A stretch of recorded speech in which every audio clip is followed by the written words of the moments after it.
Tulot. Mao na. Nahagat pa kaglaag, nahimutan naman ito kung sa bata. Tulot. Ako kay bag. Oh, laag pa na, laag pa na. Bro siguro bibisite na lang siguro.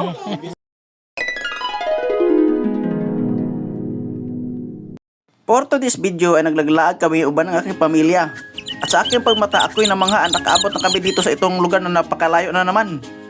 Ang lugar na ito ay tinatawag na Welcome to Camp Sabros. At sa pagdating namin dito ako'y nakurat dahil napakarami ang mga tao. Tingnan mo naman, mayroon nagpusing-pusing dito sa likuran ko. At feel na talaga na siya isang artista dahil siya ay napusing-pusing doon sa likod ay mayroon siyang isang taga-cameraman. At sa aking pagikaw-lakaw sa lugar na ito ay bigla ko nakita yung aking sasakyan na ay pirinda ko pala noon nung unang panahon sa lugar na ito.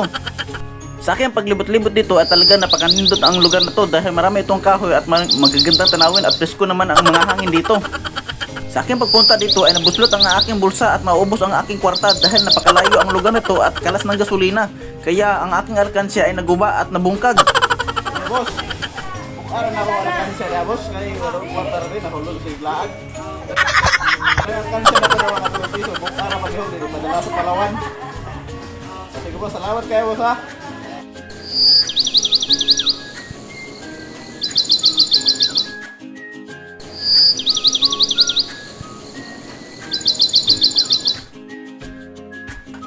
Nahagat pa kaglaag, nahimutan naman ito kung sa bata. Ako kay bag. Oh, laag pa na, laag pa na. Bro siguro bibisite na lang siguro. Hello dam.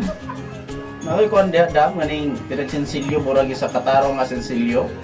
Nang piso na paliw ko putos ana ipadala sa LBC din ipadala dito sa Davao kay pinagdalagan lagi nato nahurot naman natong kwarta ni piso na muna nabili sa akong pitaka.